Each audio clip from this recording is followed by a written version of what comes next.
Coucou par ici, j'espère que vous allez bien. Je vous retrouve pour une nouvelle vidéo de messages de femmes, messages par une femme, pour les femmes et pour les hommes curieux. C'est une vidéo un petit peu improvisée, à la base je pensais écrire un post sur le sujet et en fait je réalise que j'ai trop de choses à dire. Donc du coup je vous fais une petite vidéo. Cette vidéo c'est, comme la thématique l'indique, c'est sur le fait d'avoir des discussions, d'avoir enfin ces discussions difficiles qu'on repousse depuis des jours, des mois, des années, des décennies parfois, et de vous expliquer un petit peu pourquoi est-ce que, déjà selon moi, on s'empêche de les avoir, ces discussions-là, mais quel est le bénéfice à les avoir. Et du coup, pour ce faire, je vais partir de ma propre expérience. C'est vrai que j'ai réalisé que à la base, moi j'étais quelqu'un qui avait beaucoup de mal à dire les choses, en fait, je gardais beaucoup pour moi. J'étais plutôt du genre à encaisser, en fait. J'encaissais, je rentrais chaque émotion à l'intérieur, chaque discussion, chaque mot que j'aurais aimé sortir, je le gardais à l'intérieur de moi.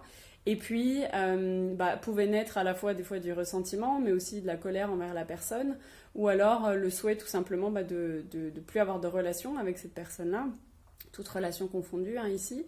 Et du coup, s'en est suivi aussi à la fois un mal-être personnel, qui soit émotionnel, mais aussi mental. Mental, ça veut dire, c'est vraiment la notion de croyance qui vient s'installer en nous, mais aussi la notion de cette petite voix dans notre tête, en fait, qui va nous répéter les choses, qui va nous dire, ouais, mais si cette personne pense ça, c'est que du coup, c'est parce que toi, t'as agi comme ça.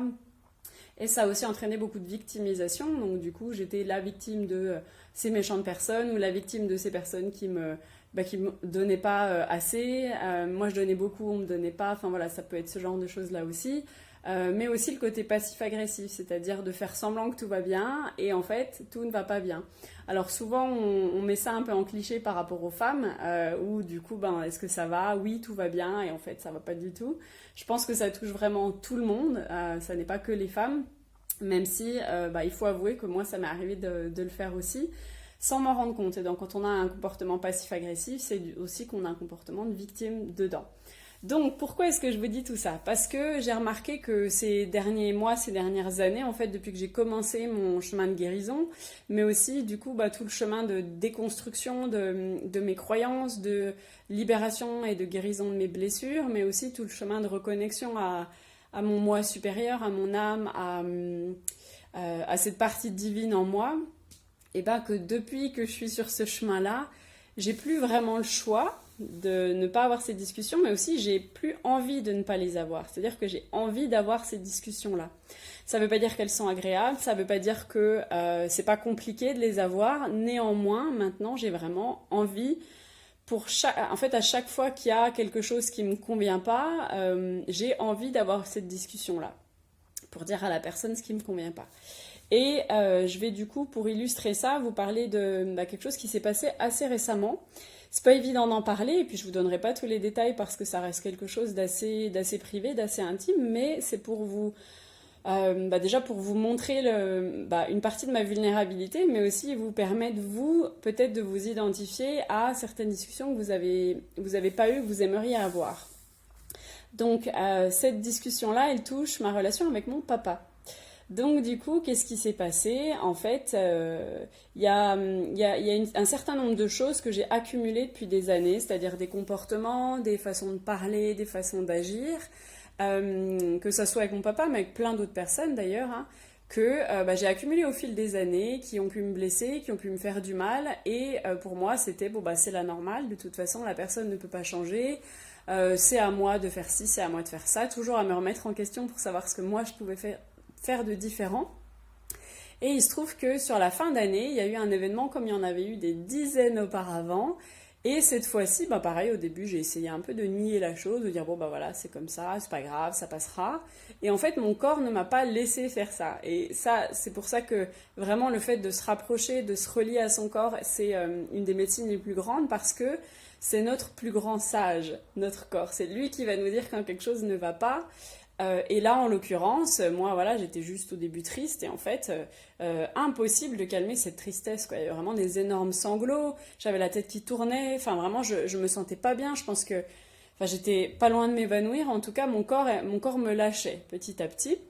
Et là, j'ai compris, ok, c'était peut-être la fois de trop. C'est-à-dire que tu as accumulé tellement de choses que du coup, c'était la fois de trop.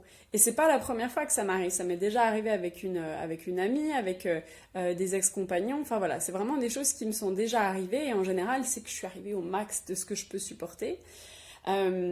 Sauf que ben voilà, maintenant j'ai plus envie d'être cette personne-là qui accepte de remplir le vase en fait de choses qui vont pas et d'un jour exploser. Et je sais que la plupart des gens sont comme ça aussi. C'est pour ça que je vous partage ça. Donc j'ai plus du tout envie d'être cette personne-là. Donc ce qui s'est passé, c'est que moi déjà j'ai eu l'impression d'être passée sous un rouleau compresseur et ça c'était vraiment le signe qu'il était temps que quelque chose sorte, que mon corps, mon cœur, mon âme n'avaient plus du tout envie de porter ça. Et du coup, le lendemain, en fait, j'ai commencé à avoir plein de phrases qui me venaient en tête. C'est-à-dire qu'au début, je me suis dit, oh, ben voilà, on va laisser passer, fais ta guérison de ton côté, et puis t'en parleras peut-être un jour, on ne sait pas. Sauf qu'en fait, j'ai commencé à avoir plein de phrases dans ma tête, et en général, c'est ce qui se passe aussi, c'est que je suis sûre que quand vous avez déjà eu ce besoin d'avoir des conversations, vous savez en fait ce que vous avez envie de dire. Vous le ressassez encore et encore, ou quand vous avez eu une discussion qui vous a pas satisfait, vous allez vous dire, ah mais tiens, j'aurais pu dire ça, j'aurais pu dire ça. Donc en fait, ces phrases-là, elles sont très précieuses. Donc ce que j'ai fait, c'est que du coup, j'ai écrit un email, ça m'a pris beaucoup de temps, beaucoup d'énergie, j'avais énormément d'émotions qui remontaient parce que je m'exprimais pour la moi d'aujourd'hui, mais aussi pour toutes les moi d'avant qui, elles, n'avaient pas eu le courage, l'envie, la possibilité de s'exprimer. Et ce qui se passe aussi, c'est qu'en général, on a peur d'avoir ces conversations-là parce que on a peur de est-ce qu'on va blesser l'autre, on se dit ah mais je ne veux pas blesser l'autre, on se dit ah mais je ne vais pas trouver les mots, j'arriverai pas à m'exprimer. Et ce qui se passe, c'est qu'en général, enfin là moi la raison pour laquelle j'ai pu sortir ces mots-là de façon saine, c'est que du coup ça fait déjà des années que je travaille sur cette relation-là avec mon papa, tout comme ça fait des années que je travaille sur la relation avec ma maman, avec mes sœurs, avec mes amis, la relation avec moi-même. Donc ça fait partie du chemin de guérison, hein, c'était pas uniquement par rapport à mon papa. Et comme du coup j'avais déjà conscience des tenants et des aboutissants de ce que j'étais venue faire en choisissant cette famille-là, j'ai pu en fait, ce qui s'est exprimé dans cet email, c'était pas la moi blessée, c'était on va dire la partie un peu supérieure de cette moi blessée qui avait juste besoin que ça sorte, mais de façon très constructive. Donc ça, on peut appeler ça de la communication non violente. Hein. Ça, je peux vous encourager à aller regarder ça si vous avez du mal à vous exprimer, à aller approfondir ça. Parce que ce que ça fait, c'est que du coup, les mots qui sont sortis dans cet email, c'était pas des mots de reproche, c'était pas des mots on va dire, c'est pas ma blessure qui parlait à ma place. C'est-à-dire que ma blessure, elle était là, et en fait, mon âme mettait des mots sur cette blessure et faisait part à la personne de l'impact de son comportement. Ça peut être l'impact de ses mots, ça peut être l'impact de son non-comportement aussi, enfin voilà un type d'exemple que ça pourrait être. Et du coup ça fait que cet email-là, en fait, alors, il peut être très mal pris par la personne en face.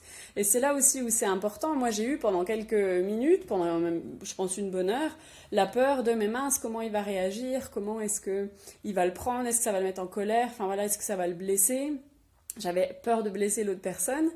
Et ça, j'ai bien vu que c'était qu'une petite partie de moi, en fait, parce que ce qui était important, c'est que là, on était dans ma guérison, c'est mon chemin de guérison, donc du coup, ce qui était important, c'est que les mots sortent. Les mots sortent d'une façon dont j'étais fière qu'ils soient sortis. Pas, parce qu'il y a des fois, on a des conversations, on dit des mots super blessants, pour blesser l'autre parce qu'il nous a blessés, et en général, après, on n'est pas vraiment fiers de nous. Et ça, c'est un signe que du coup, c'est pas des mots de guérison, c'est plus des mots de revanche, c'est l'émotion qui a parlé à notre place. Donc là, c'était pas le cas. Et donc je peux que être contente du chemin parcouru et d'avoir en fait déjà osé explorer cette thématique-là, parce que cet email-là, ce qu'il a fait, donc, c'est que en face, j'ai une personne qui du coup y a très bien répondu et avec qui j'ai pu avoir une conversation vraiment très intéressante. Très intéressante pour moi en tant que personne, pour lui en tant que personne, et puis dans notre relation à nous deux en fait. En m'autorisant à parler, même si j'étais dans un état... Enfin oui, j'avais la boule au ventre, je transpirais, j'étais pas bien, j'avais les larmes qui montaient, donc c'est pas facile d'avoir cette discussion-là, mais je nous ai donné la possibilité de modifier notre relation pour le meilleur. Je sais pas ce qu'elle va donner cette relation-là au final, mais au moins, moi j'ai dit ce que j'avais à dire, l'autre personne a reçu ça de sa façon à elle, et ça nous donne la possibilité de repartir sur des bases plus saines. Pourquoi je vous raconte tout ça? Ça va pas être des discussions difficiles nécessairement avec voilà, des discussions les plus difficiles que vous devez avoir tout de suite après avoir vu cette vidéo. Ça peut être déjà, moi je me suis déjà entraînée un petit peu à les avoir avec des gens, des discussions un peu moins importantes. Ça peut être des discussions, voilà, avec un collègue de travail, de dire, ben écoute, honnêtement, moi ça m'est arrivé aussi, hein, tout le monde, enfin voilà, parlait derrière le dos d'un collègue parce que il buvait du café, mais il rachetait pas son café. Et moi, en soi, j'en avais rien à faire, je buvais même pas de café, ça me touchait pas. Mais ce qui m'impactait, c'est le fait que les gens me parlaient de lui derrière son dos. Ça m'a dérangée. J'ai attendu, voilà, plusieurs semaines, puis un jour, j'ai dit, en fait, moi, ça m'impacte moi et c'est pas ok. Donc, je suis allée parler à la personne. Et ça peut être des conversations comme ça, de dire à quelqu'un, bah voilà, honnêtement, tous les matins, t'arrives et tu déverses ta négativité sur nous. Alors, en fait, ça, c'est ce que vous pensez à l'intérieur de vous. Ce que vous allez dire à la personne, ça sera formulé d'une autre façon, parce que si vous lui dites j'en ai marre de ta négativité, ça n'aura pas l'effet escompté du tout, mais du tout, du tout. En revanche, ça peut être de dire, par exemple, ben voilà, je vois que le matin, quand tu arrives, tu as l'air d'être... Enfin, tu as l'air d'avoir beaucoup d'émotions. Est-ce que c'est compliqué à la maison? Est-ce que tu as déjà pensé je sais pas, à trouver un psychologue pour pouvoir justement exprimer tout ce que tu as exprimé? Parce que je sens qu'il y a voilà, tu sembles avoir un mal-être en toi et voilà. Mais c'est aussi d'oser dire, pour être honnête, moi ça m'impacte aussi parce que du coup, ben, je suis quelqu'un de très sensible et quand quelqu'un vient en me parlant de ses problèmes, ben, quelque part, je les prends un peu sur mes épaules et voilà, quand je suis au travail, c'est peut-être pas le bon moment pour moi. Si tu veux, viens, on va prendre un café après pour en parler. Voilà, je vous donne des exemples pour vous dire que ça va pas être tout de suite les grosses discussions à avoir, mais essayez de regarder dans votre vie à chaque fois que votre corps un peu a la boule au ventre à l'idée de dire une phrase, ou que vous vous dites oh bah non, oh, ça peut attendre, ça sera pour une prochaine fois, qu'est-ce qu'on va penser de moi, j'ai pas envie de blesser l'autre personne, c'est que c'est une discussion à avoir. Encore une fois, on ne sait jamais comment l'autre personne va réagir face à une telle discussion. Et ça, quelque part, ça lui appartient, à elle ou à lui. Et des fois, en fait, bien évidemment, la réponse de l'autre personne va nous affecter, hein, mais au moins, nous, on aura dit ce qu'on avait à dire et il nous appartient ou pas d'être affecté par ça. Ce qui s'est passé aussi par rapport à mon papa, mais par rapport à beaucoup de personnes, c'est que j'ai réussi aussi sur mon chemin à faire que, on va dire, là, leur réponse leur appartient, mais j'ai plus vraiment le besoin d'être reconnue dans ma souffrance. Des fois, on l'a, et des fois, j'ai ce besoin d'être reconnue dans ma souffrance. J'ai vraiment envie que l'autre personne dise, bah oui, c'est vrai, bah oui, c'est vrai, quand j'ai dit ça, voilà, je t'ai blessée. Et ça, c'est un peu ma partie, ça, c'est encore la partie de l'enfant blessé qui dit ça. Parce que concrètement, ce qui est important, c'est que vous disiez comment la personne vous a fait vous sentir. Si elle ne le reconnaît pas, ça ne vous enlève en rien ce que vous avez ressenti. Ça, c'est très important. Donc voilà, c'est une vidéo qui a vraiment pour but déjà de vous partager un petit peu qu'est-ce que ça représente d'avoir une discussion difficile. C'est pas juste pour le principe d'avoir une discussion difficile. Il y en a plein qui vont dire oui mais j'aime pas le conflit et en fait c'est tout de suite partir du principe que la discussion sera conflictuelle. Si vous pensez ça par rapport à un type de discussion dans laquelle vous avez juste envie d'exprimer vos besoins, il faut aller regarder dans votre passé un petit peu pourquoi est-ce que discussion égale conflit. Est-ce que vous étiez dans une famille où les discussions étaient très conflictuelles? Voilà, est-ce qu'il y a eu une fois où vous avez exprimé vos besoins et que ça a amené un conflit? Mais ça ne veut pas dire que toutes les discussions dans lesquelles vous allez exprimer vos besoins ou votre mécontentement vont être conflictuelles. Autre chose aussi que je voudrais dire, c'est que du coup, en pensant préserver l'autre, en général, quand on dit j'ai peur de blesser l'autre, on a aussi peur d'être mal vu, d'être vu comme celui qui va venir blesser, d'avoir un peu le mauvais rôle. En n'ayant pas ces discussions-là, on pense en fait que du coup, oh, bah, c'est pas si mal. Et en réfléchissant bien, on se fait tellement de mal à soi. En ne voulant pas blesser l'autre personne, dans quelle mesure est-ce que moi je viens me blesser moi en tant que personne, en tant qu'être humain, en tant qu'être spirituel? Parce que bah, du coup, j'exprime pas mes besoins, je pose pas mes limites, je ne libère pas mes blessures et aussi je reste dans des relations qui me conviennent pas nécessairement. Donc du coup, on y perd et quelque part l'autre personne y perd aussi parce que en ne lui disant pas ce que vous avez sur le cœur, vous ne lui laissez pas la possibilité elle aussi de grandir en tant qu'âme et en tant que personne.